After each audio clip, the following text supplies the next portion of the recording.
Je crois que le premier conseil qu'on peut donner aux candidats pour travailler avec un fonds, c'est vraiment l'échange, la communication et la confiance. Et une fois qu'on se connaît bien, on peut vraiment avancer sans crainte.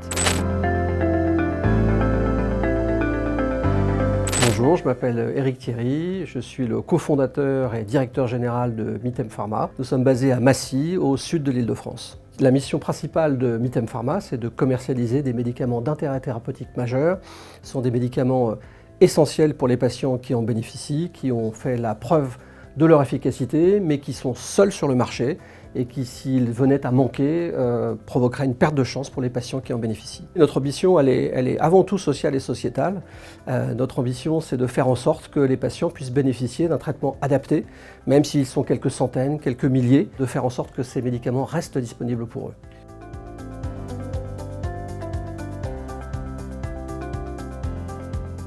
Notre chiffre d'affaires s'établit aujourd'hui à 25 millions d'euros, répartis 25% en France et tout le reste à l'étranger. Aujourd'hui, nous avons 16 collaborateurs et nous poursuivons notre croissance et espérons être 25 d'ici mi-2025. Avec mon associé, nous sommes deux anciens cadres de l'industrie pharmaceutique, plutôt dans des big pharma. Nous avons dès 2016 créé deux sociétés, l'une pour le développement de médicaments génériques de niche, l'autre pour une plateforme d'acquisition. Nous avons fait la preuve de concept sur ces deux activités et nous avions la volonté d'aller plus vite, de pouvoir réunir les deux sociétés, de devenir un laboratoire pharmaceutique. Et c'est là que nous avons décidé d'aller rencontrer des fonds pour nous accompagner plus rapidement dans cette croissance.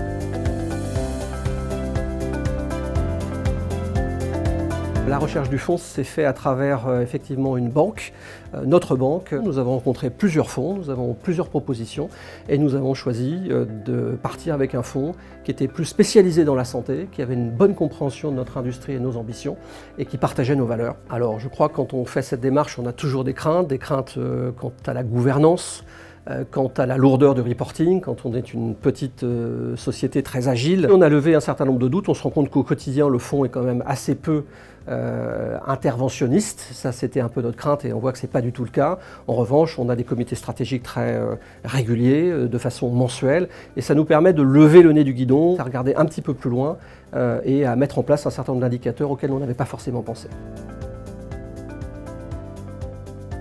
La souveraineté, c'est une valeur cardinale pour nous, pour le fonds, pour tous nos investisseurs. Le sujet de la santé en France est un sujet essentiel. On a eu une volonté, nous, de créer une entreprise franco-française avec des fonds franco-français et avec une volonté de vraiment centraliser la source, que ce soit pour les principes actifs ou que ce soit pour la fabrication de nos produits finis, en France et en Europe, si on ne peut pas le faire en France. Je crois que le premier conseil qu'on peut donner aux candidats pour travailler avec un fonds, c'est vraiment l'échange, la communication et la confiance. La communication pour apprendre à se connaître, déterminer les valeurs et le territoire commun de valeurs qu'on peut avoir. Et une fois qu'on se connaît bien, une fois qu'on a créé la confiance, on peut vraiment avancer sans crainte.